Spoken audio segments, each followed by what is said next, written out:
वक्रतुण्डा महाकाय सूर्यकोटि समप्रभा निर्विघ्नं कुरु मे देव सर्वकार्येषु सर्वदा सरस्वती नमस्तुभ्यं वरदे कामरूपिणी विद्यारम्भं करिष्यामि सिद्धिर्भवतु मे सदा दीपज्योतिर्परब्रह्म दीपज्योतिर्जनार्दनः दीपो मे हरतु पापं दीपज्योतिर्नमोऽस्तुते ॐ असतो मा सद्गमय तमसो मा ज्योतिर्गमय मृत्योर्मामृतङ्गमय ॐ शान्ति शान्ति शान्तिः। धन्यवादाः।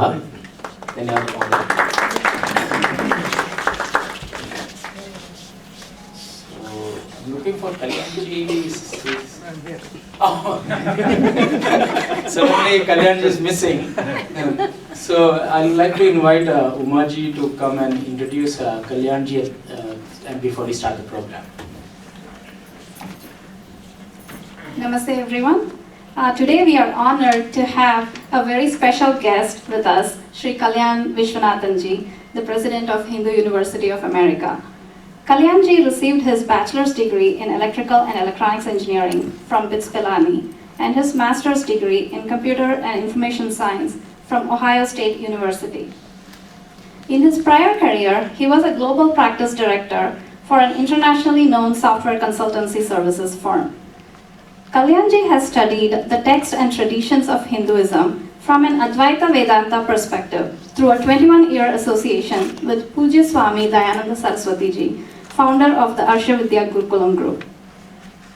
Kalyanji serves as the president of Dharma Civilization Foundation, established in 2012, based in Los Angeles, and is also the founder and president of Sanatan Dharma Foundation, Dallas, Texas, established in 2007. Kalyanji has a long-standing interest in the promotion of academic study of Hindu Dharma and is a member of the board of the Hindu University of America and currently serves as its president. He also teaches in the Continuing Education and Certification Division. Please join me in welcoming Shri Kalyan Vishwanathan.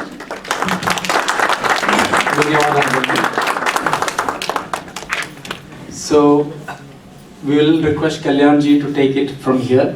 What is the purpose of us meeting here? I would say this is kind of a pivotal and historic point of time, so all of us are lucky to be here. Thank you. Namaskar everybody. Thank you very much. Before I begin, I'd like to just take a quick checkpoint. How many of you here have taken a class with Hindu University of America in this round, in this iteration? Kindly raise your hand if you have, okay? So 1, 2, 3, 4, 5, 6. Okay, 6 people have taken a class. Okay, good. Okay, very good. Excellent. Would you like to hear from them?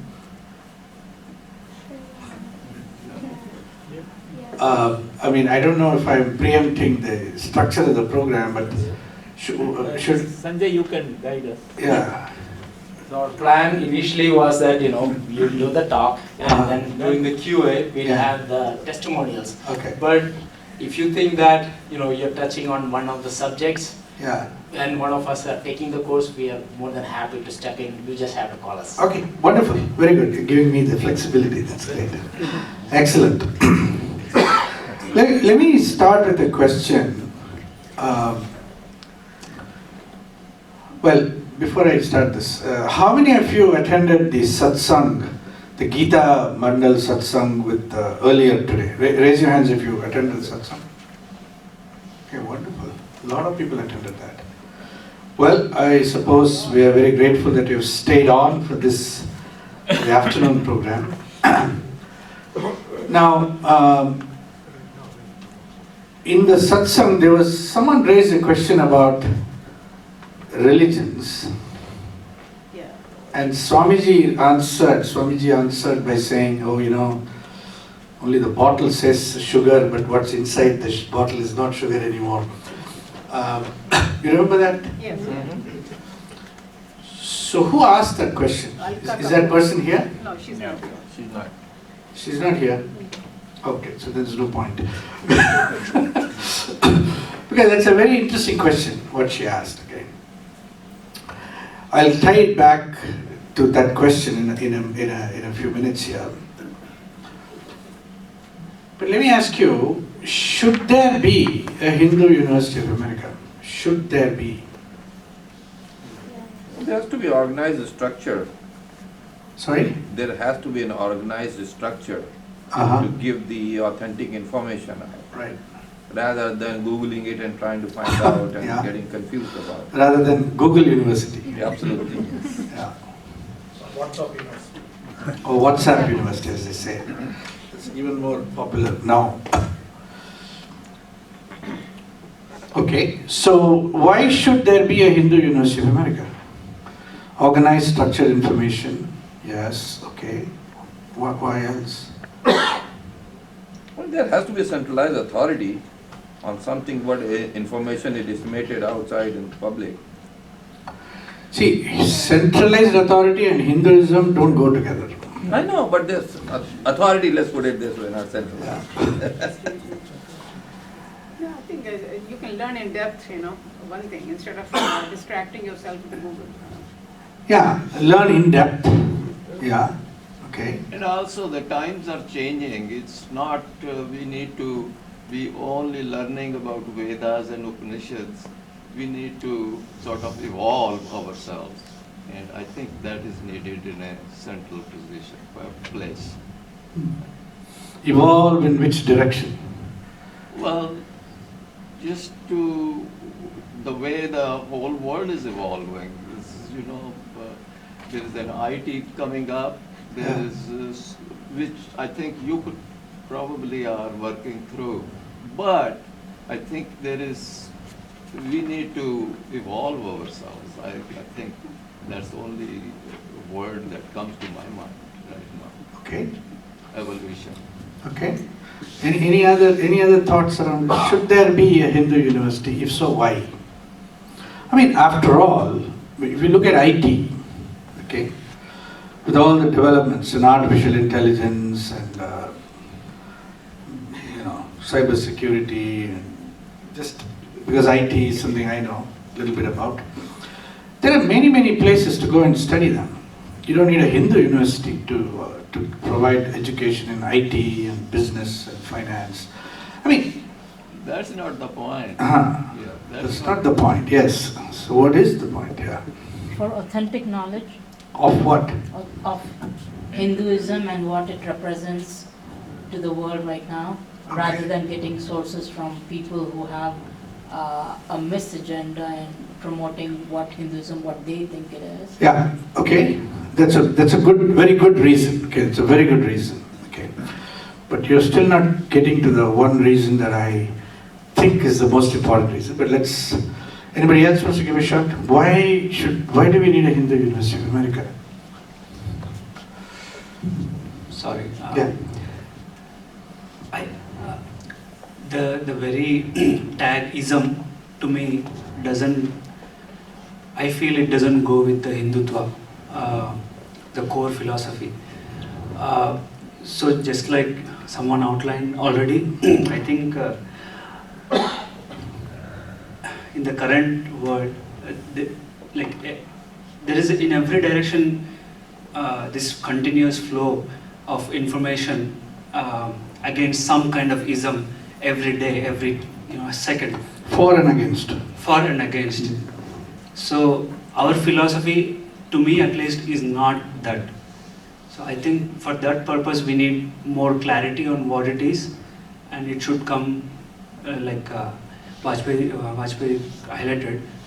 I think it should come from some authentic source. Okay. Okay, all right. Sorry if I'm not very No, clear. that's fine, that's fine. Authenticity, authoritative, centralized, okay, evolving. This is okay? Yeah, this is. Evolving with the times, etc. Those are all the things we've heard now, okay? But I think you're still not capturing the one significant rationale for a university. So, one more. And as soon as I get it, I will move on. Anybody want to give a shot? Yeah. We need to have a perspective from the Indian point of view, maybe, or a Hindu point of view. Most of the time, what we find is Hinduism as interpreted by others. Yeah. And Indophiles and their way of looking at it from maybe Christianized. Yeah. Okay. So there's an enormous amount of commentary about Hinduism by non-Hindus. It's a fair way of saying it? Yeah. Yep. Enormous commentary. Relentlessly enormous amount of commentary. Right? And in that commentarial table, right, Hindus are not present. Correct. Right? Everybody else is there. Hindus alone are not there. They're dissecting us without us being part of That's right. That's right. process. Yeah, precisely. Okay. So that's a very important point. Okay. So now I'm going to tell you the one missing rationale. Okay. See, I think when it comes to the transmission of Hindu Dharma to successive generations,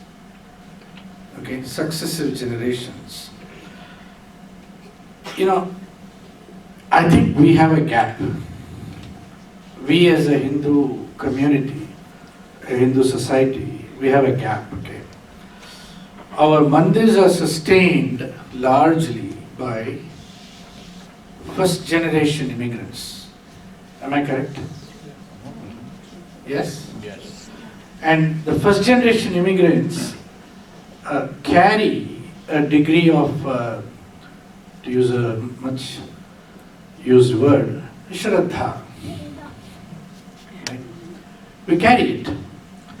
But we are individually discovering, collectively discovering, that the transmission of Shraddha to the next generation and to this next generation beyond that is, at the very least, incredibly difficult.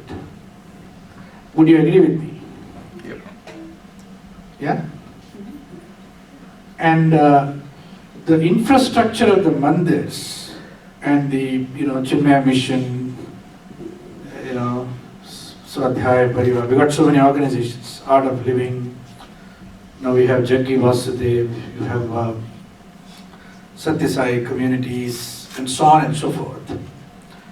Their ability to responsibly transmit a grounded Shraddha for our traditions and culture is not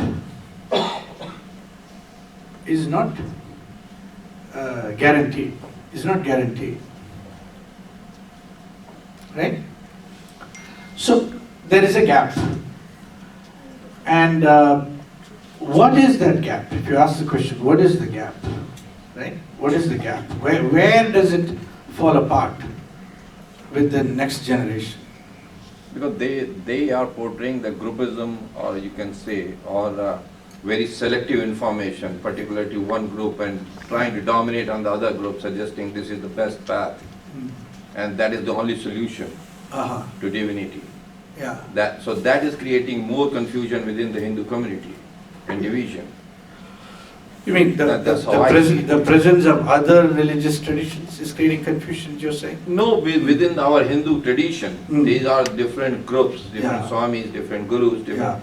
They somehow portray that their path is the best path. Okay. And others are worthless, or not worth joining or attending them. Okay. That is creating more confusion in the second generation. All right. So let's look at it this way. The current understanding of the next generation, whatever be the source of that understanding, whether they encounter a Swami or a Guru or just their parents, it leaves them more confused. Confused. Yes. Fair enough? Absolutely. Absolutely. Okay. It leaves them confused. And therefore, one of the responses the younger generation has in the face of such confusion is what? What to trust Get it, what to away. believe It's in to it. abandon it entirely. It's just a bunch of Yep. nonsense. It's- You know, to come to the conclusion that this is all complete nonsense. Right? And so you have two problems. One is the relentless discourse, the relentless rhetorical vortex that is created by people outside the Hindu world about Hinduism, which is one source of confusion, And within the. right? And within our own Yep. world, the Hindu world, we can generate enough confusion for ourselves. You're doing it successfully. Successfully, right? So therefore, there needs to be a place where you can intellectually navigate what is apparently an enormously confusing space, right? Okay, and that's the rationale, you know, the rationale of clarity, the rationale of understanding, the rationale of transmission. And transmission is a very serious matter. It's a very serious matter because not only should we transmit to the next generation, but they should see the need for their own responsibility to transmit to future generations. So something has worked that has survived Hinduism for this long. Hinduism, Hindu Dharma, Sanatana Dharma, whatever we call it, something has survived it for this long. But will it continue, especially in this environment? Okay, so I'll phrase it another way. How do you sustain a fundamentally spiritual civilization and a spiritual consciousness in a materialistic environment? This is our... Well organized. Sorry? Also well organized and materialistic. Well organized, you know, and very intellectually sophisticated. Yes. Right? How do you survive? How do you sustain? How do you transmit? How do you ensure the Sanatana nature of the Dharma doesn't expire suddenly? Right? And I think that is, I would say, the fundamental rationale for a Hindu University of America. Now, as you can see on the chart, this university was started in the year 1993. Okay. How many of you have known about the existence of this university for all those years? Yeah. Heard about it, didn't know much. Heard about it, didn't know Didn't much. know much, yeah. Didn't know much. Okay. Yeah, and I think that's pretty much summarizes that university. You know, so for 27 odd years, that university has existed and gone through many ups and downs. And in examining why the root causes for why the university did not take off and flourish, one thing we noted was that it never marketed itself, it never went out and engaged more broadly. Okay, so it remained confined somewhat to where it originally started, which was the city of Orlando, Florida. Orlando, Florida. Okay, so when I got engaged with this university, one of the first questions that I asked was, why did we start a university in Orlando? And after all, the Hindu community, the population centers are where we have a large population in New Jersey, New York area. We have a large population in the Bay Area. Second highest is Bay Area. And then you move around a little bit, you go to Houston, you go to Dallas, you go to Chicago and surrounding areas. Indianapolis will probably fall into that circle here. And then maybe there's some in Atlanta. There's obviously a big community in Los Angeles. But Orlando? Right? Orlando is not even in your top 10 in terms of locations that can support a university. Okay, that's water under the bridge. Now we are in a process of reinventing and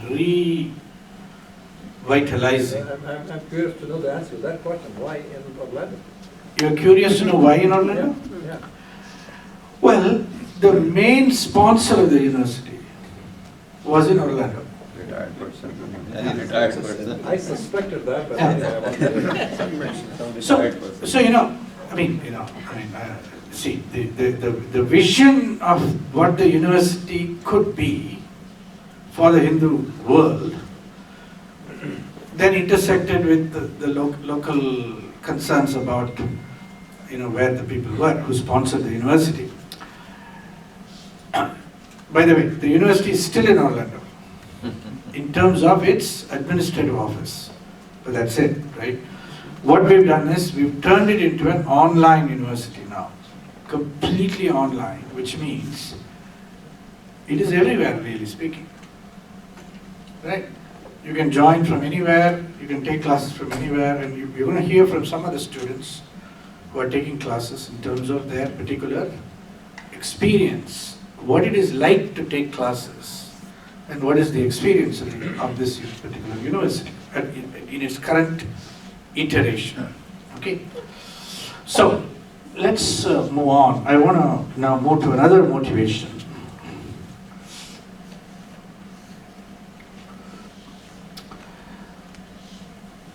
So there is I don't know your name, somebody, you brought up this point. What is your name? Sanjay Vinze. Sanjay? Vinze. Vinze. Yeah. Sanjay Vinze. Vinze ji brought up this point. See, today, there is a war of narratives underway. Is it not? A war of narratives.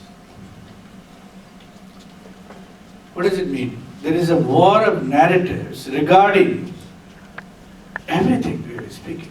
So, today's war is in the information, is our information and misinformation wars. Right? Even our own presidential election is filled with misinformation campaigns, right? And it's a global misinformation sphere. The ease with which misinformation can spread and become fact in the social media age that we live in is unbelievable, right? So there are three major players in this war of narratives. The very first one is an agenda-driven academia. An agenda-driven academia. Okay, how many of you can understand that term? Probably not, right? Now, just to give you a sense of it, there is a body in America called the American Academy of Religion. It's called AAR. Anybody heard of AAR? Raise your hands. No. Vimalji has heard. So, have you heard of the American Medical Association? Raise your hands if you heard of American. Have you heard of the IEEE, Institute of Electrical and Electronics Engineers? Raise your hands if you heard of that. Okay, good. So, we've heard of these kinds of organizations. You can go on. American Physics Association, American Psychological Association, and on and on. But American Academy of Religion, the Hindus have not heard about it. Okay? Now, it has got 14,000 members. 14,000 members. They are all PhDs, they have degrees like Doctor of Theology, Doctor of Divinity, and so on and so forth. And they all gathered together for an annual conference. It's one of the largest conferences in America because it's got 10, 12,000 people gathering in one city, and there's a traveling city. And in this conference, there is a track called the Hinduism track. Now, there are of course tracks for Christianity, Buddhism, Islam, Judaism, and so on, in every track pertaining to every other religion, the large majority of the scholars who participate in that track would be practitioners of that respective religion. Okay. So in the Christianity track, you will find a lot of Christians arguing about Christianity. In the Judaism track, you will find a lot of Jews. In the Islam track, you will find a lot of Muslims. In the Hinduism track, you will find mostly non-Hindus. Huh? All will be non-Hindu. Almost all, right?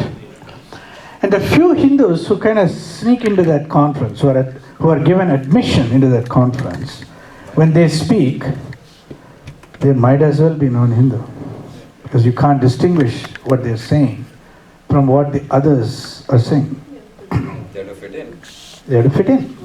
So for us to fit in, we become non-Hindu in that environment, because that is what allows us admission to that environment. Okay? So, the agenda-driven academia references this particular problem, that the Hindu perspective is not presented in the academia. Okay, I'll give you a lot of examples. What's the agenda though? What is that they are destroying and what are they benefiting? Yeah. So this is a deep question. Okay, I'm not going to go into it very. That's why I'm here. Yeah. Okay. Now that calls for the motivation for what you are trying. Yeah, to I know. right? I know. So we just need to establish a basis for what are we trying to counter. Yeah. So there are two questions. First of all, why are they studying Hinduism? I mean, why don't they just avoid it altogether? Why not? Why did okay? Yeah? Why shouldn't they? Why shouldn't they study? Yeah. Okay.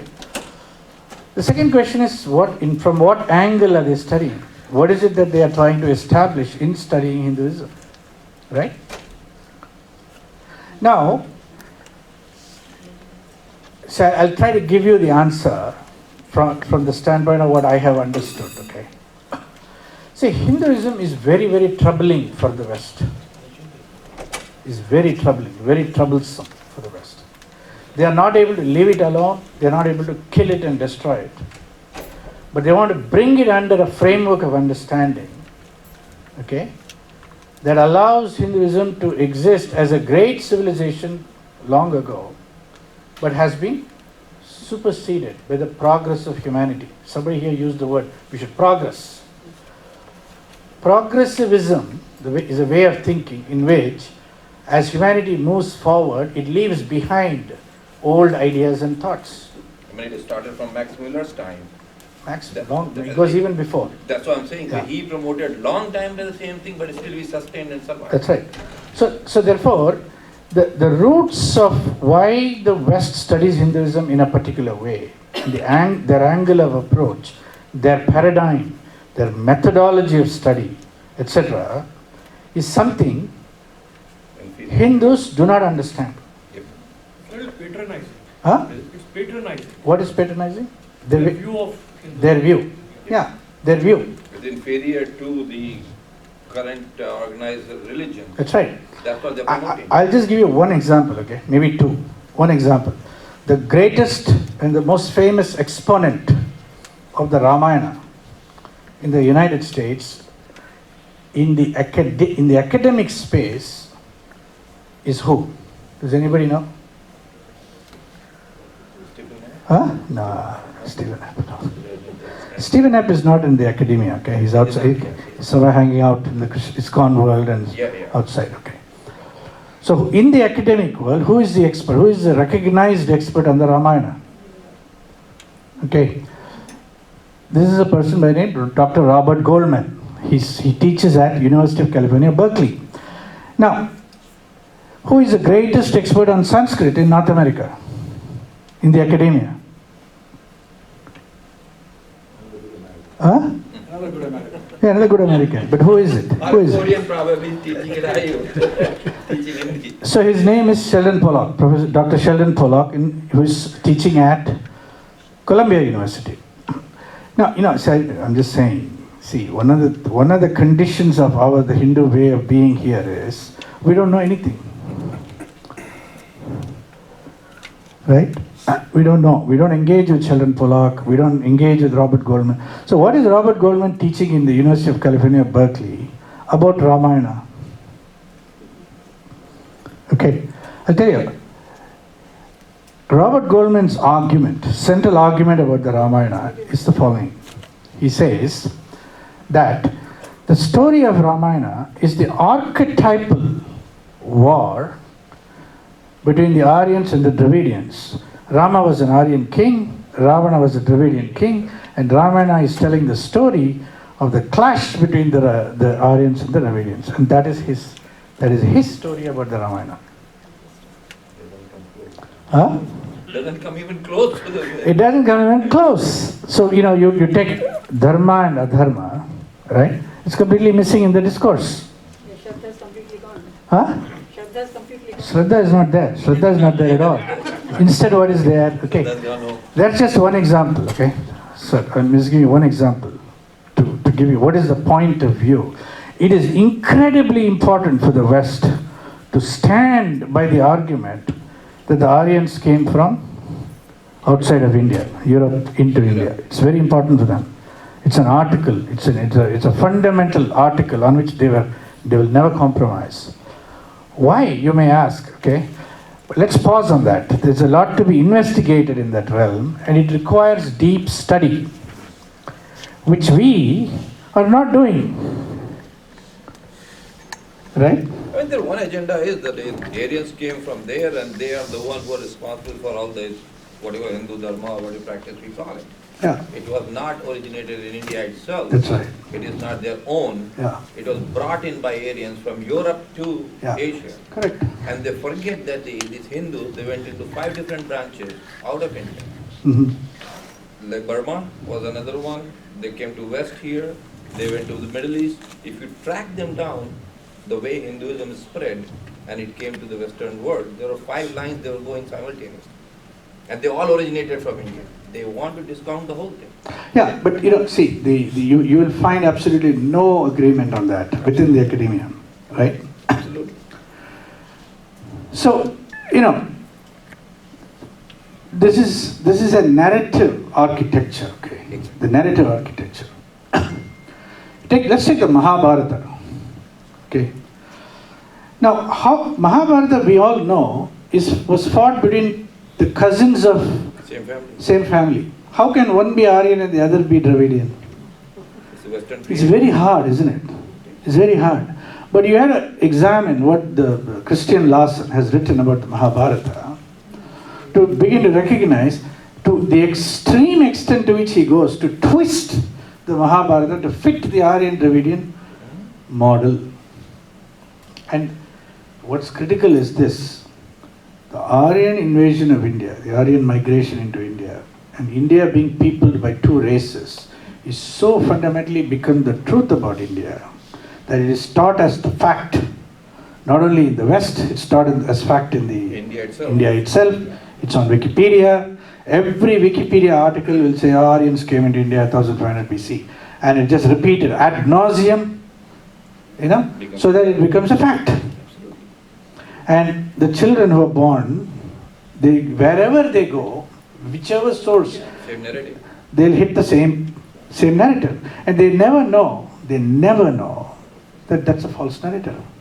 It was constructed at a certain point in time. Okay. Now, you may ask, what's the matter with what happened 1500 years, in 1500 BC and before? How does it matter? How does it help me today, live my life as a responsible human being? Why does it even matter?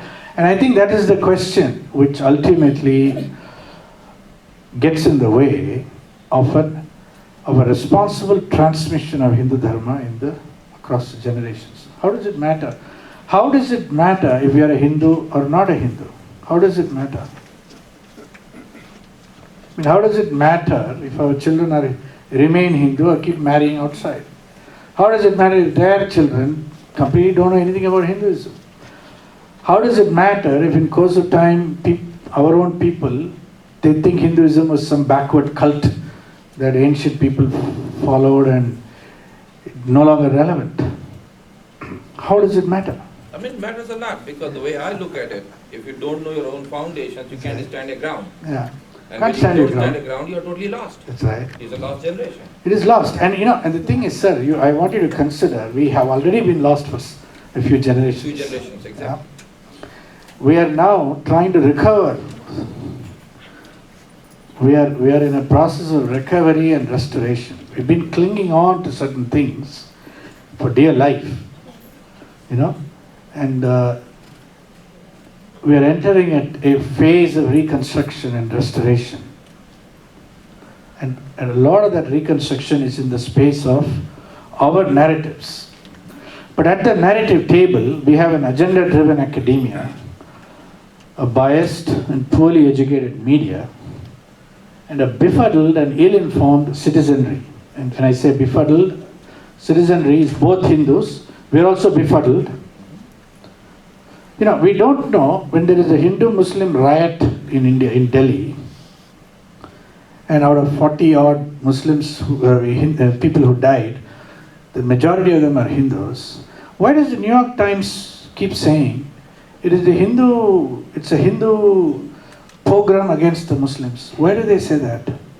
The New York Times says it, the Washington Post says it, the Wall Street Journal says it, the left says it, the right says it, the Guardian says it, the BBC says it. Everybody is saying it.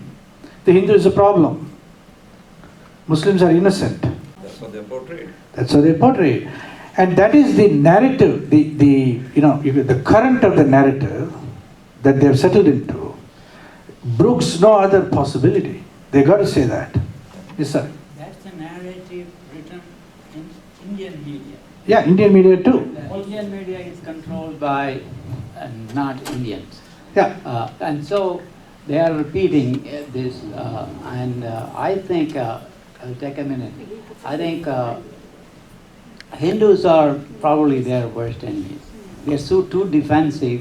When we came as a first generation, unlike other communities like Spanish and Islamic community, rather defensive.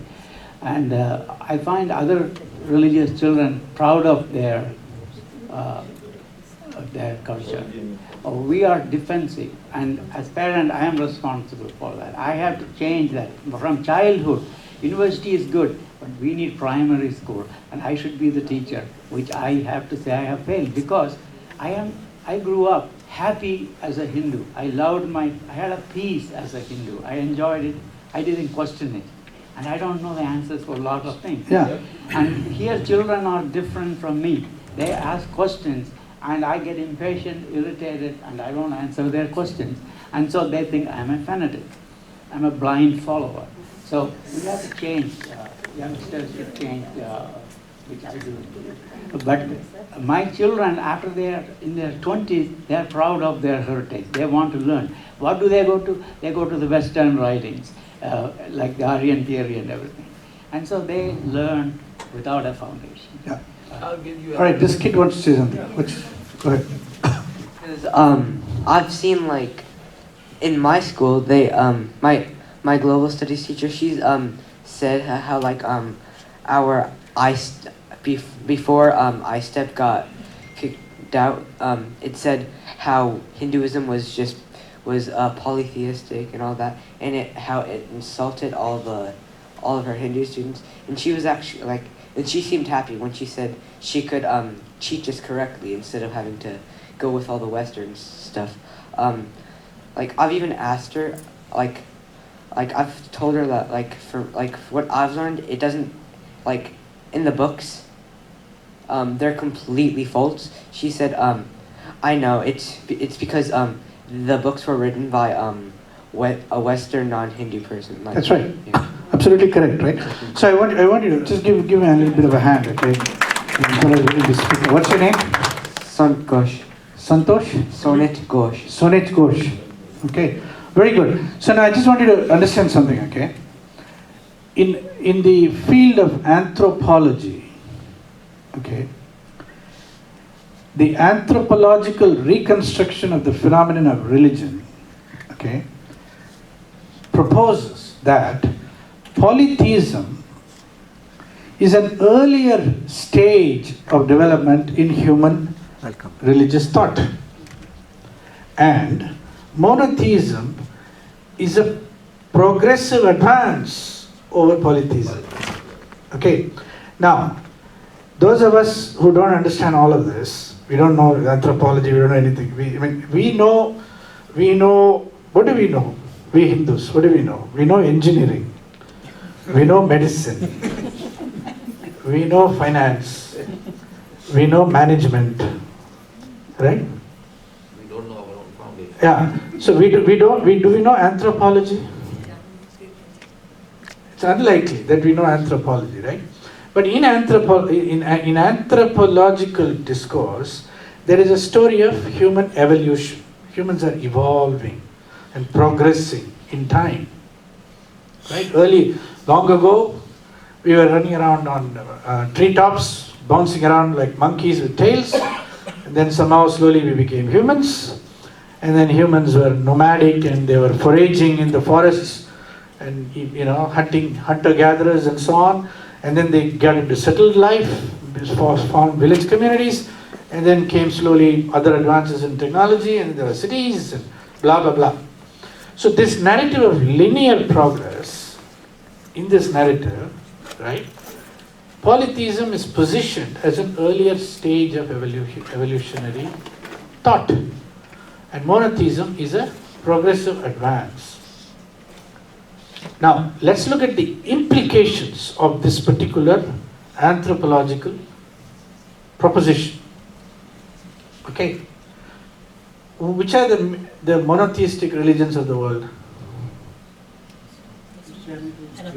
Huh?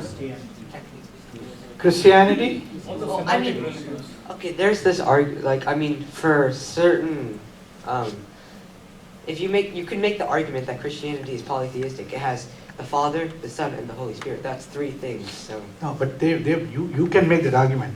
But you have to go and listen to a Christian theologian and ask him, is Christianity polytheistic? What would he say? No. Absolutely not.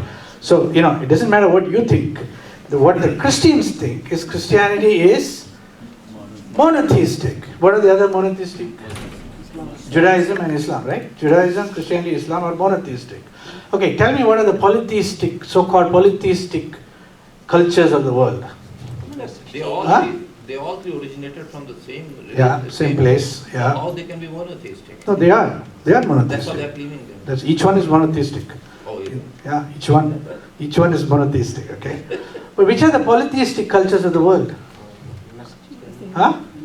Old Mesopotamia, yeah. Then? The reason polytheism came into existence was because early humans, we are afraid of everything in life. So man, to conquer his fears of different forces of nature, like thunder or rain, we prayed to the different elements of nature, the different forces of nature. Yeah. That's why polytheism came into existence. Okay, so you're delivering the perfect anthropological narrative. Yeah. That's what you read, and you're delivering that exactly. That's exactly what we learned. So you think that's the truth? No, I don't know. Maybe I think it is partly the truth. That's the problem, you see. See, the narratives we have imbibed are also Western narratives. Okay, but let me stick with this. What are the let's go back. Partly what she's coming from, in our own tradition, we are worshipping Indra, we are worshipping Varuna, we are worshipping Saraswati, we are worshipping this and that. So on the face value, it looks like polytheism. Yeah. But we are worshipping the same God under different emblems, you can say, or different flags. Okay. So that's what's taken by Westerns who don't know the monotheistic aspect of it, and is portrayed as a polytheist. Okay. So see, I think the important thing here, sir, is the following, right? So polytheism is positioned as an earlier phase of human development. Monotheism is a later phase of human development. So what does it do to the polytheistic traditions and cultures of the world? Okay, so that's the main question. first of all, before you understand, before we get into that a little bit, what are the polytheistic cultures of the world? What are they? Greeks. The Greeks. Greeks were the Romans? Native Americans. Huh? The Native Americans. Greeks, Romans, Native American, what else? Huh? Egyptians were polytheistic. Okay, who else was polytheistic? Mesopotamians. Huh? Mesopotamians, okay. I think every early human beings in different part of the In the Incas were polytheistic. The Aztecs were polytheistic. because of that. Yeah. The Mayans were polytheistic. The African traditions were polytheistic. Huh? Incas were polytheistic, right? So listen. So just you want to get this, okay? Now, amongst the polytheistic traditions and cultures of the world, all of them are dead. There is only one that is not dead. What is that?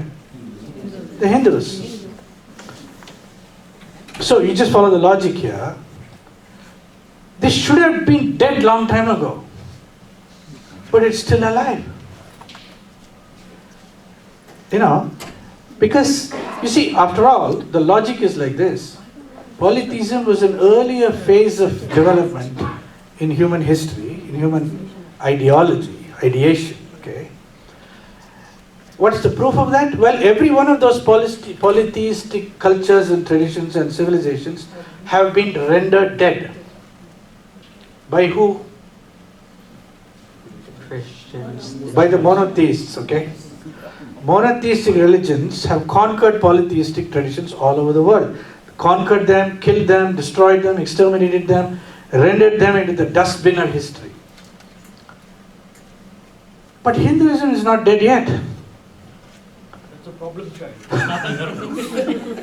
It's a problem. You see now, sir, you see, going back to the question you posed. Oh, you're focusing on me. I'm focusing on you. See, now you see, this is creating an enormous amount of cognitive dissonance in the West. Cognitive dissonance. Cognitive, he's not able to understand. I mean, after all, our theory is polytheism will die and disappear and give space to monotheism. That's what should be happening. And in fact, that's what has happened in history, except for one anomaly. One anomaly. Hinduism is an anomaly. It is not normal. It should have died. I mean, in fact, if you think about it, two major monotheistic religions had their shot at exterminating Hinduism. They had their shot, right? 1,000 years. Over 1,000 years. And the darndest thing is, these Hindus have survived. How dare they? Our gods are powerful. Huh? What? Our gods are powerful. Our gods are powerful. Listen, I'll tell you, I would suggest an alternative interpretation. You and I as Hindus, we don't know why we survived. We don't know. We should have been dead and gone, like the Egyptians, the Mayans, the Aztecs, the Incas, the Romans and the Greeks. Everybody died. We should also have perished, but we did not. Do we know why? I don't think we do. Because we haven't posed this question to ourselves. Why did we survive? Huh? Hinduism goes hand in hand with the culture, though. Sorry? Hinduism with the culture. It's a way of life. It's a way Yeah, of whatever. life. We got all our stories about it. No, because for a long Okay. time. But the point is, Yeah, it's a very spiritual religion. okay. So spirituality is in the core of Yeah. every human. Aha. That's what I think. Okay. Yeah, over there. You know, you bring up an interesting point. Last year, between September and December, I happened to be able to see the Egyptian civilization, Roman and Greek, by visiting those areas. Yeah. It just so happened. And it struck me also, why did we survive Yeah. when all of those died? Yeah. And I think part of it is we absorbed the other ones also. A lot of the cultures and traditions of northern part of India are things that were not originally in Hinduism, but they adapted to survive. So I think part of it may be that we absorb the other religions also. Okay. See, I would suggest, sir, So let's not give easy and lazy answers to this question. It's a very complex and a question that is worth a very deep investigation. Why did we survive? We should not have survived. And what does that say about the future of the Hindu world? Okay, let's leave it at that for now. Okay, because it is worth investigating. That's all I'm saying. I'm not giving you an answer to the question, why did we survive? It is worth investigating. Is it not worth investigating? So I have a question for to start the Yes, sir. investigation in that sense. Why are we calling ourselves polytheistic in the first place? Yeah. Aren't we saying that there's only one Brahma, which is everyone, that's at least we have been told that way. Look, it's very simple, okay? Somebody walks into this mandir and walks around all the different deities, okay? You know, they see polytheism. Who is the they who sees polytheism? The academia sees polytheism. The biased and poorly educated media sees polytheism. The befuddled and ill-informed citizenry sees polytheism. Okay? And we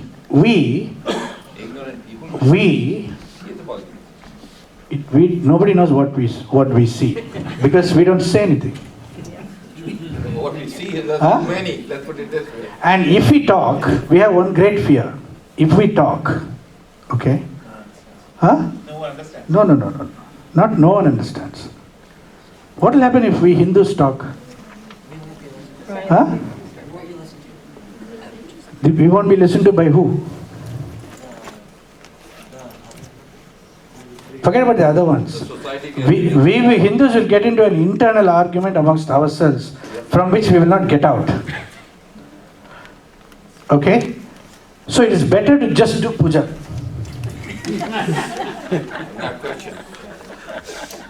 Because after all, puja, how can you argue with it? Ganesh puja is okay, Saraswati puja is okay, Durga puja is okay, right? Ram Navami is wonderful, Krishna Jayanti is extraordinary. See, as long as at the level of puja, at the level of ritual, you can sort of manage the potential for internal confusion. So, you asked, what do we say? If somebody in the Hindu world says we are monotheistic, somebody else will say, no, we are polytheistic. No, we are panentheistic. Not pantheistic, panentheistic, and on and on. Now you got lots of labels, all derived from the West, to describe our culture and traditions, and it gets pretty confusing immediately. So the bottom line is, the soup of confusion, the soup of confusion that we live in remains unaddressed. Okay, yeah, you want to say something? Question. Yes, please. So, when, just like yoga, right? Even though yoga is part of Hinduism, it was adopted by the Western world, and now they call it Christian yoga. But the final thing is, it is still yoga, and it is what they are doing, what we came up with, and they are adapting it to call it something else. That's the same with meditation, they call it. So let's say Hinduism also, people realize that it is something good to offer to them, and they will adapt it, and they may call it something else. Finally, we are still the winners in the sense that we have given the world Hinduism, call it whatever they want to call it. So what's wrong in that? You don't get the credit for it. What credit are you talking about? Why do you want credit?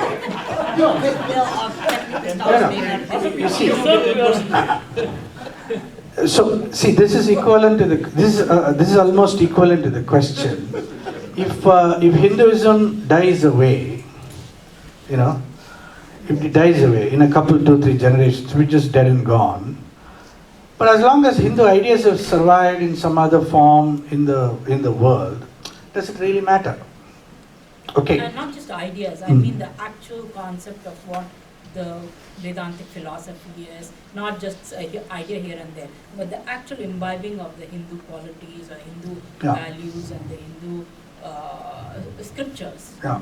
So even if they rename the scriptures and call it their own, but they are following Hinduism, does it matter?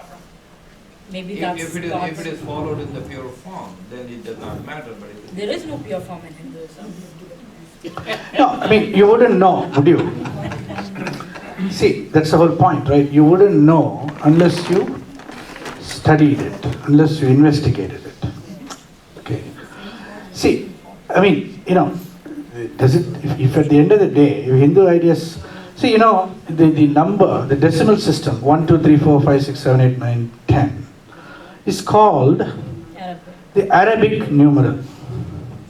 Right? Correct? Yeah. Now, that's, if you go to Wikipedia, they'll say Arabic. It's Arabic numeral. The implication being, the Arabs invented the decimal system. And the Hindus invented what? Zero. Everybody repeats this ad nauseum. You know, Barack Obama went to India and said, oh, the Hindus invented zero. Huh?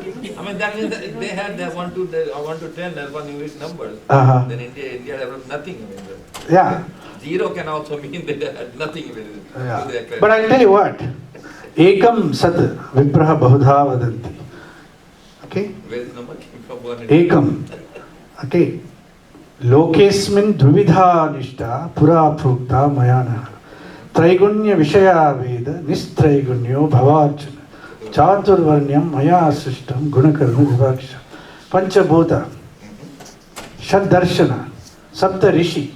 Ashta Lakshmi. Navagraha. Dashavatara. Where is your decimal system?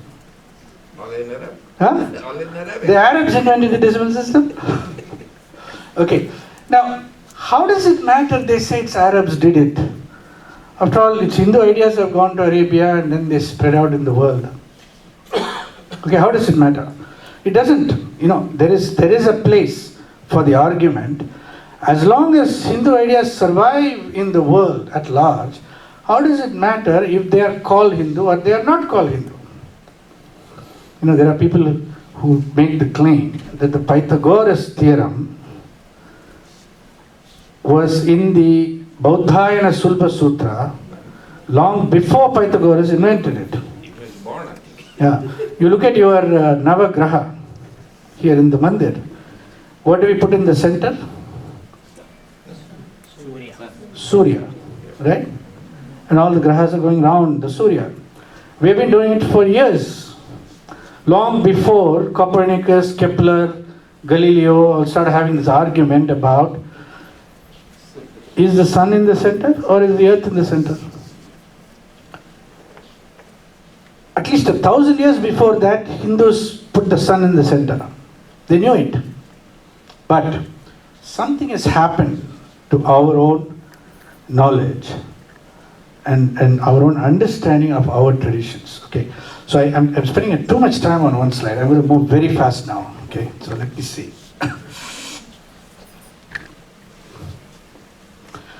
So, so here is a slide. Now, this is what has happened to us in one slide. Okay, the x-axis on this slide represents time. 0 CE, 0 Common Era, to approximately 2000 Common Era. The y-axis represents the percentage share of world GDP. Why GDP? Because GDP is something we all understand. We all understand GDP, right? What is GDP? Gross domestic product. Where's our professor? Sharma ji. Gross Sushil Sharma ji is he here? Different GDP concept than what you're going to say here. This GDP concept. Gross domestic product, right? GDP, we all understand GDP. So India's GDP used to be 33% and above at zero, around 0 CE. And then it collapsed. Around 1990 or so, 1947, it became around 3%, less than 3% of the world GDP.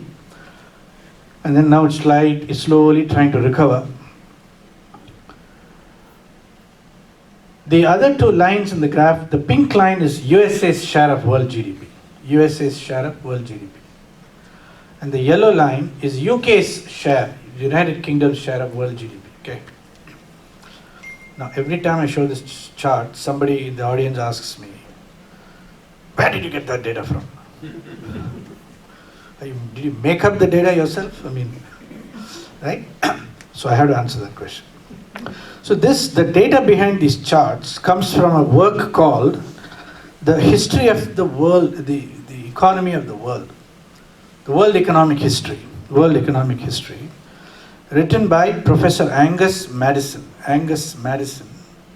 who taught, studied and researched from the University of Groningen in the Netherlands. Okay, he wrote a book. This book was published in the year 2004. How many of you have heard of Angus Madison? Raise your hands if you heard of Angus Madison. Heard the name, Angus Madison. Okay, good. So now, see, listen, I'm just giving you like a slew of things that we don't know. We've never heard of Angus Madison, right? Never seen this chart in our lives before, probably. But you see, if the collapse of the India's share of world GDP, that collapse was precipitated by two major civilizational events. Those were efforts, that we could say, by two different monotheistic world religions in their clash against polytheistic India. Okay. Islam and Christianity. And the consequence was a dramatic collapse. Now, we used to have great universities like Takshashila and Nalanda, Vikramashila, Udantapuri, Ratnagiri, Pushpagiri, Jagaddala, you name it. But they all went by the wayside. They were burnt, razed to the ground, destroyed. Have we as Hindus ever contemplated what happens to a civilization whose finest universities are all destroyed all of a sudden? If you burn up Harvard, Stanford, MIT, and so on, what happens? What happens to that society? Right? Then the power shifted to Oxford and Cambridge, the rise of UK. And now, of course, it has shifted further west into Harvard and Stanford. And we have the world-renowned JNU in Delhi that we all know and love. But wasn't there Macaulay's strategy? Yeah. To destroy Indian That's right. Yeah, absolutely. So it all worked to a charm, right? It did. It works swimmingly. Now, the problem with us is we swallow all the false narratives. We don't even know what is false, what is true.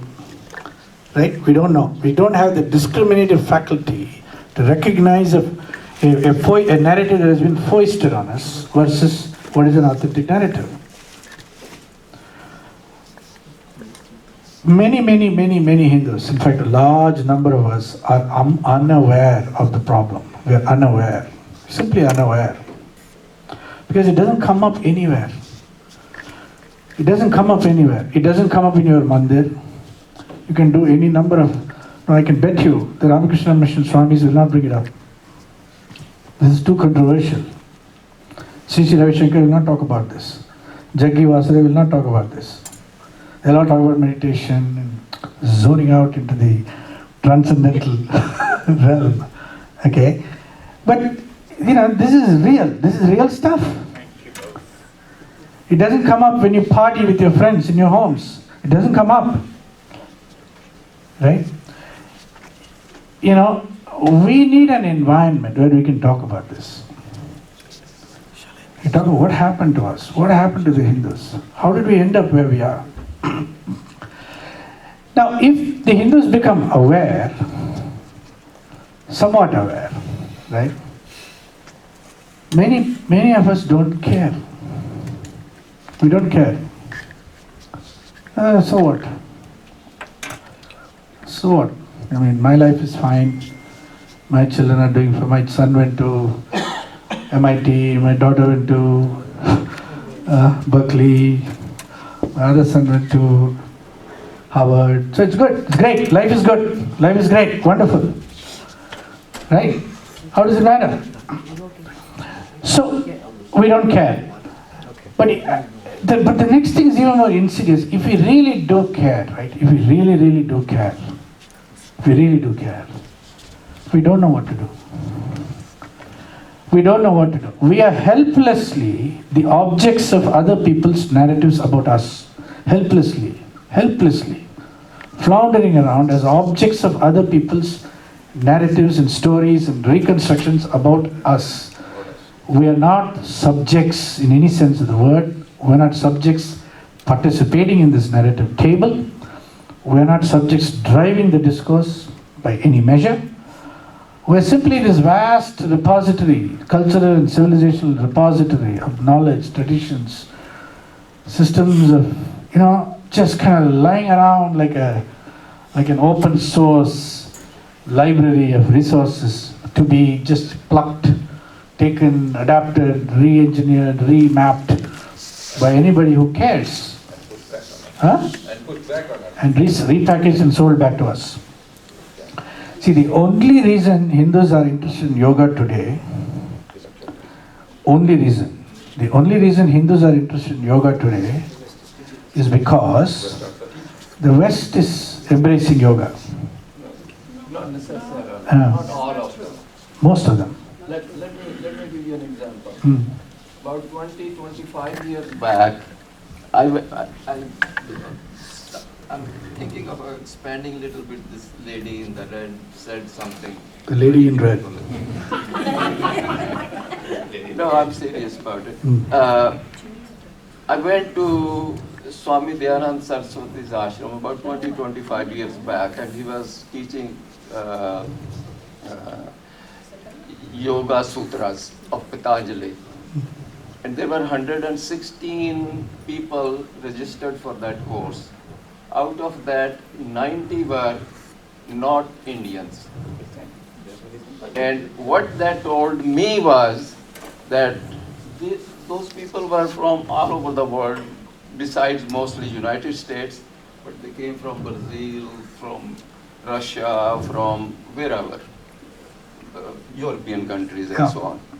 And they were trying to understand.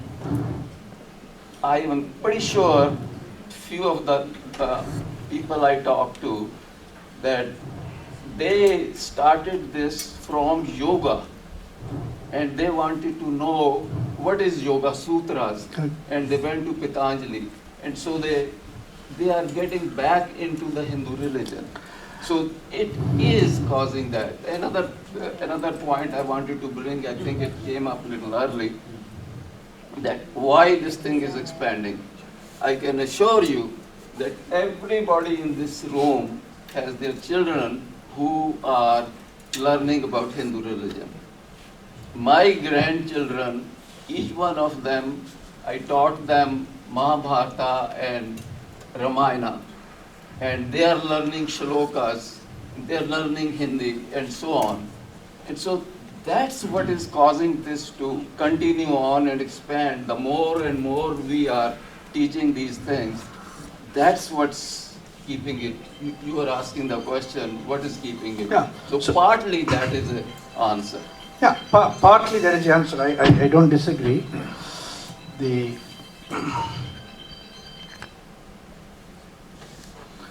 See, I think, there is something in all of us that we must acknowledge. There is something in us, in all of us, that represents a deep love and reverence, for our culture and traditions. There's something in all of us. Would you agree? Yeah? It is not very well thought out, but it is there. And there is an almost near desperate concern for continuing it and passing it on, transmitting it to the next generations. Right? We can agree on all that. No problem there, okay? But the question that I'm posing is that adequate for future generations? Is it adequate? Yeah? I wanted to say that you Yeah. mentioned it's a materialistic world, Yeah. things are going in that direction.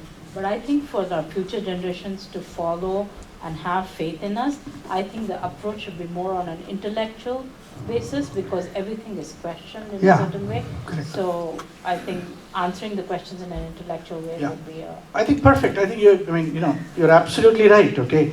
So I think where the problem is, the problem arises is we are living in an era of science and technology. Everything has to be explained and understood and articulated in the language of science somehow, right? And if you do anything that is seemingly remotely non-scientific, children have a reaction to that. Because why? Because in their schools and colleges, the so much is being driven in terms of the prestige and the preeminence of science and technology. Because it's a technological world, isn't it? Everything is technology now. So therefore, in the absence of that intellectually rigorous, scientifically grounded, logically consistent discourse about Hinduism, what people are left with is some amorphous, abstract woo-woo practices, beliefs, practices. We all do this, Ramayana, we do this Arti, and we do that. What does it all mean? Look at the priest. Nobody can talk with the priest. I hope he's not here. Right? No, I'm not a priest. So, in the absence of priest. Yeah, in the absence of the priest, I can say. Actually, you can't say anything against priests because there's some unofficial priests are here. So, before you go to the next slide, Yeah. could you clarify one thing you mentioned? Yeah. Key word you mentioned, we don't care. Hmm. Who is we? We as in, Globally we, India included? I think a lot of the Hindus. So you're saying they don't care? Yeah, they don't. As we. When I say we, I'm talking about myself as a Hindu. Okay. Listen. I as a Hindu, I'm not against other traditions of the world. I'm not against them. I'm not against Islam. I'm not against Christianity. I'm not against Judaism. But I'm proud of Hinduism, and I want Hinduism, Hindu Dharma, to live, to survive. Somebody was saying we are on the defensive. We're on the defensive. We're always on the defensive. Why are we on the defensive? We're on the defensive because we are being attacked constantly. If people just left each other alone, if I just leave you alone, would you be on the defensive? We are ignorant about our own foundation Huh? too. We are ignorant Yeah, about our foundation. ignorance is another problem. And we are barraged by all these organized religions. Yeah. They make us feel so vulnerable. Yeah, vulnerable. We go into defense. Yeah.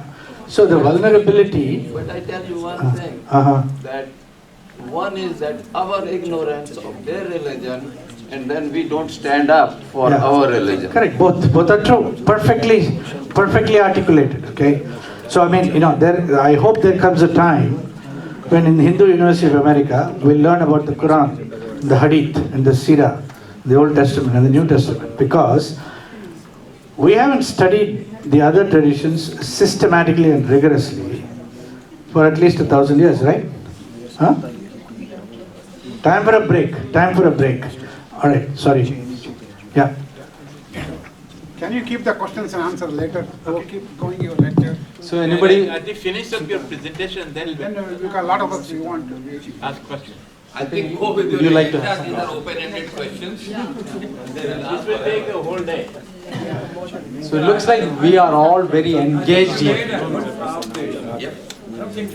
We all agree there are issues. We all agree that we would like to defend our religion more. I think where we might have different ideas is how to go about it. And that question about all of us is a very relevant question I asked. Because if you are proposing a solution from America, I'm not sure I'm going to, I don't think that's going to work. Because we're talking about millions of people out there in India to impact on. So it needs to be a little bit bigger, much global. What I'm thinking is, I'm waiting, dying to hear that answer. in the meanwhile, we'll give Kalyanji a break. We'll do some testimonials of the students who have gone to the university. That way we can use the time. And anybody wants to take a short bathroom break or something can take it. So, see, here's the trouble, okay? If you take the break, you may not come back. So we need to be cautious of that possibility. Okay? So, may I ask Sanjay ji, can I just quickly wrap up the slides and then we can take a break? Yeah, let me just quickly wrap up the slides and then you can take a break. Actually, All right. the next few slides are very interesting. I got it. All right. Okay. So the bottom line is this. Okay. So in order to enable us to restore, preserve, protect, defend, transmit, and promote Sanatana Dharma Hindu Dharma, we think we need a university. Now, Hindu University of America has three functions: a restorative function, a re-evaluative function, and a contributive function, because we have something to say in the international public square. So we've gone through a whole process of reinvention. We've got a new vision and mission statement. I'm not going to read it. You can look at the website, HUA.edu, and I invite all of you to go take a look. Okay. Now, this is important. In April 2019, April 1st, 2019, we had, yes sir. Yeah. Yeah. I think we have 2 slides. Yeah. Was the solution. Yeah. Of all the issues we've been discussing. Yeah.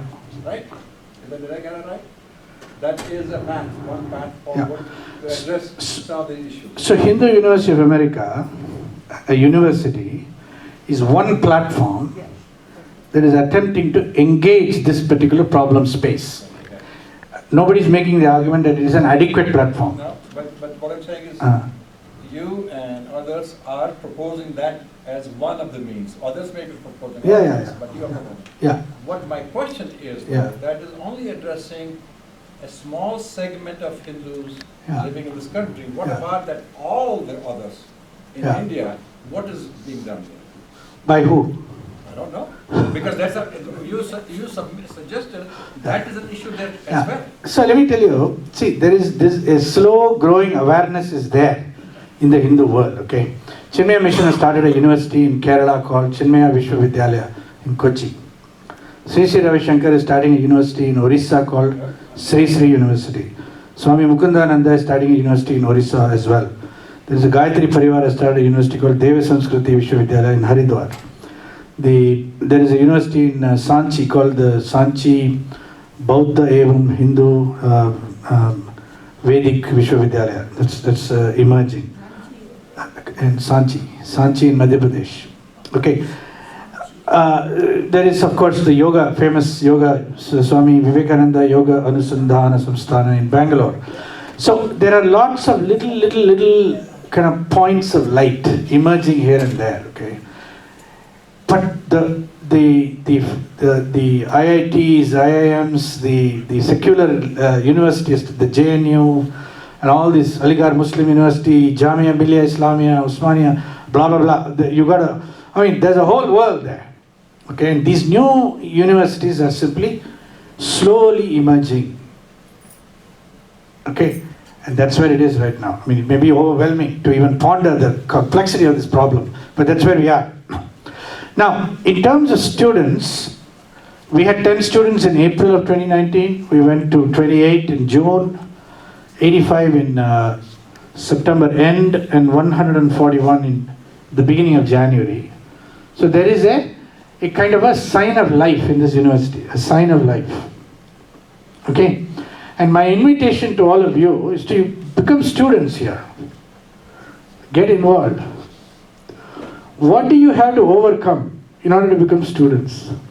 What concern do you have to overcome in order to become students of the university? Think about that for a minute. Again, I'm going to come back to that question. The curriculum of the university is organized in terms of 4 layers. There is a continuing education layer, a graduate division, undergraduate, which we are not touching right now. We'll engage with it after we get accredited, and advanced studies, which again, nothing much is going on there. We expect the impact will come from the top and the viability will come from the bottom. We got 10 plus programs. Let me quickly run through this. We got 6 areas of study: Hindu studies foundations, Sanskrit studies, texts and traditions, post-colonial Hindu studies, history and method, conflict and peace. And somewhere in there's yoga studies also. So this is deep immersion into Hindu thought. Deep immersion into Hindu thought. This is deep engagement with Western thought. And we think that's both of them are necessary at this time. And I think you'll find that all of it is very, very, very new and very engaging for you. We hope that as we move forward, we will build a more complete ecosystem where graduates can become chaplains and counselors, teachers, academic professors, media professionals, non-profit executives, public intellectuals, yoga instructors, and so on. Lots of possibilities and potentials, but we need to build it slowly and carefully. We have a roadmap. We've laid it out for 5 years through 2024. We have a very clear roadmap. We have some fundraising targets. We want to raise about $1 million to begin with. We have already raised $600,000. So we have, till date, we have raised $600,000 towards the first milestone of 1 million. And then our next milestone is 6 million. And then on and on, okay? So how you can participate? How you can participate? Actually, I should say how you can participate, not help. So first thing you can do is register and take courses. Okay, everybody can do it. Now the question is, what do you have to overcome in order to register? What concern do you have to overcome in order to register? Huh? Time. Who said time? Yeah. I don't have time. Does anybody have time today? Nobody has any time. Right? So that's one concern. Okay. So what's the second concern? Which I have encountered is, people do genuinely wonder, what will I learn that's new? I know everything already. Right? What if I know everything there is to know about Hinduism already? You'd be surprised how many of us have that concern. You'd be really surprised. We think we know. See, you said, sir, that you've not done a very good job, with answering questions with your children and grandchildren and so on. You've not done a very good job. Now, if you ask yourself, why haven't you done a very good job? What would you say? We don't know. Because of the way I was exposed to Hinduism when I grew up in Yeah. India, it was like going to the temple, Yeah. doing the right thing. Yeah. So it was a passive way of Yeah. practicing. Yeah. The children are not like that. That's right. So in fact, there has been a break in the transmission, in the intellectual transmission of Dharma. There has been a break. And you and I, and even your parents' generation, and maybe even their parents' generation have already experienced the break. Okay? And so we are now sitting here flopping around at the end of this, already broken in the transmission, trying to figure out how to recover. Okay, good. So register and take courses is one way you can support and help and participate. The next level is volunteer and join the team. Volunteer and join the team. I mean, you can't really volunteer until you actually experience the university. You have to first take a course and be convinced that it's worth volunteering for. Otherwise, you might have a concern, oh, maybe this is somebody's trip, why should I participate in it? Right? We have these kind of concerns. Hindus have these concerns. Why should I participate? I mean, Vimalji and Kalyan and Chandra Reddy, these people, they are nuts. Nutcases. Why should we participate in that? These nutcases, right? Yeah. But if you talk to our respective spouses, you will go very quickly into agreement that we are indeed nutcases. We don't even talk to them. We don't need to. It's all like Can you name a few eminent teachers that you have? Yeah, we do. In fact, I just got a call from Dr. Vishwanathan from New York. He teaches at Hunter College. I'm very happy to note that he's one of our core doctoral faculty members. He has just been awarded, or at least identified to be awarded, the Distinguished Indologist Award by the Government of India, which he will be receiving on March 24th, just a couple of weeks from now, at the Rashtrapati Bhavan. Fantastic guy. We're taking classes with him. I actually attended one of his courses. He and his student Joydipji, both of them fantastic. You started the conversation with the American religious, I forget the name. AR. Are some of those distinguished professors or Yeah. teachers part of that now? They are. Very good. And they experience the most intense hostility from the American academics. Okay? You got to listen to them to hear what's going on there. So volunteer and join. That's the next thing you can do. And of course, the more courses you take, the more persuaded you will be that you should volunteer. The next bit is contribute financially. And many of you can contribute. You can contribute in a lot of ways. Make a sustaining donation. Make a capital gift. Write a legacy gift. Legacy gift meaning you don't give anything now, but as your will, when your will gets, your estate gets transmitted, make a little portion of the estate available to the university. These are all the ways in which Harvard University has an endowment fund of $40+ billion. Okay, $40+ billion. They built it all out of estate funds, mostly. People write off their estate to the Harvard University and die. And I think we have a lot of estate money in the Hindu community. If we can persuade some of that to come to the university, we can really build something here. Then of course endowment funds. So these are the 3 ways you can help and support and participate. So I'm going to now, please before you leave, I'm going to offer you a tiny URL, okay? Just go to your phone, pick out your smartphone, go to Safari or Microsoft, or Chrome or whatever it is that you have on your phone, right? Go and type in this thing, tinyurl.com/Iam4HUA. That is provided if you are for HUA, that is. If you're not for HUA, then of course you don't have to do anything. We just thank you for listening and spending your time with us. Where is your license number for any, if you want to make a donation? Yeah. Then, is there any? Yeah, it's a 501c3, non-profit, no problem. Give you all that information. Is it available?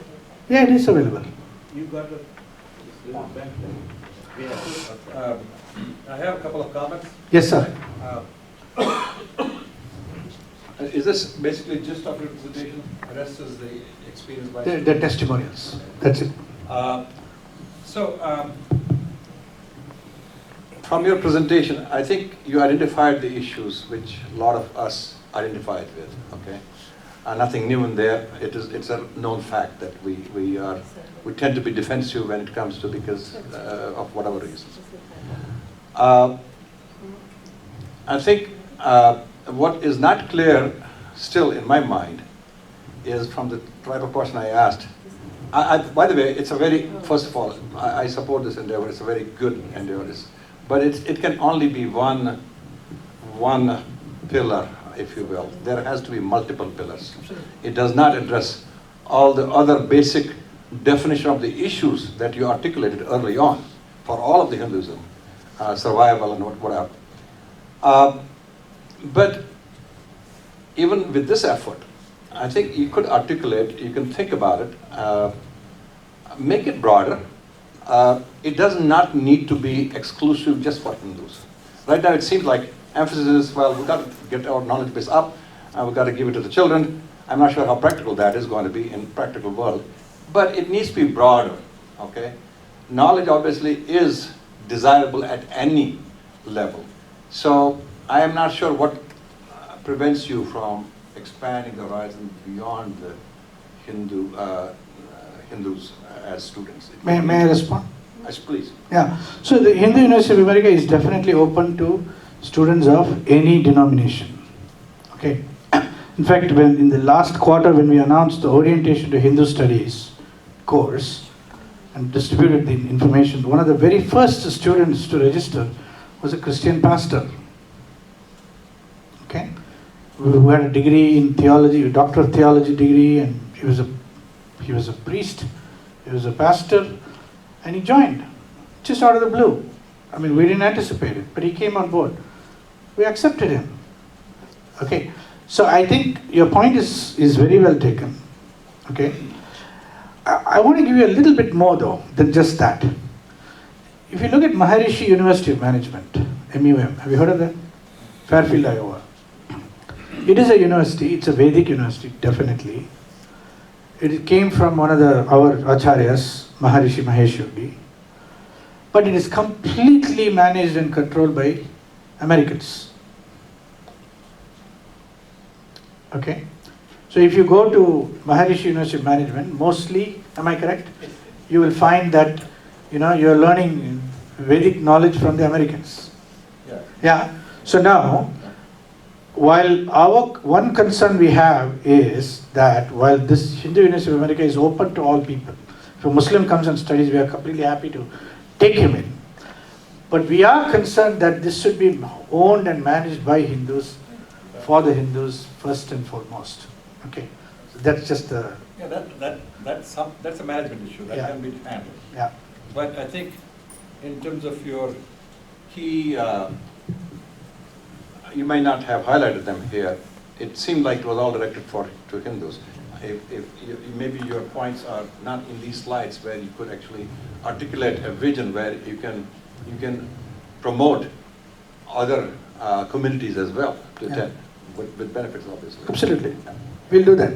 And one of the ways we're going to do that is by very carefully selecting certain non-Hindu faculty, bringing them into the university, and they'll begin to attract different kinds of constituencies. Yeah, we'll do that. There is no problem with that. It can only be a very big, it could be a very big vision if you do that. I think it will promote what you're trying to promote here. Yeah, but sir, see, I want to be cautious though. It shouldn't become like, somebody, who was that who was saying, you went to Arshavidya Gurukulam and there were 120 people there, but 95 of them were Americans, right? Westerners, non-Hindus basically. So this shouldn't become a primarily non-Hindu population, catering to non-Hindu populations. I mean, that depends a lot on us. So in other words, we have the first right of refusal towards this university. If we Hindus decide that, screw it, I'm not going to participate, then it'll go somewhere else, obviously, or die. So are you thinking about collaborating with other universities? Because I know even Bombay University, they also have a lot of spiritual kind of, research going on. Yeah, I think so. I think we will, okay? And I think we want to reach the milestone of getting accredited in the United States before we engage in much deeper collaboration. For example, we are collaborating with MIT, Maharashtra Institute of Technology, Pune, where there is a school of Maharishi Vedavyasa School of Vedic Sciences, and we are working with them on the Sanskrit curriculum. So definitely yes, excellent point, and we'll gradually expand on that front. Okay, now I think I want to it's testimonial time. I think we should hear from a few students. But let me just give you a quick invitation, okay? There is a course called Orientation to Hindu Studies. We offer it every quarter. The next course, the quarter course, is starting on April 1st week. We want to invite all of you to join. Just join, step in. It's a $300 course, 10, 11 sessions, 1.5 hours per week. It's a live Zoom classroom, virtual classroom. There'll be some readings and lots of good discussions. So please, take a course. That's the best way of getting involved to begin with. Okay, with that, Sanjay, I'm going to hand over to you. We'll have everybody who's doing the testimonials to come and sit here, so we'll go through one by one. And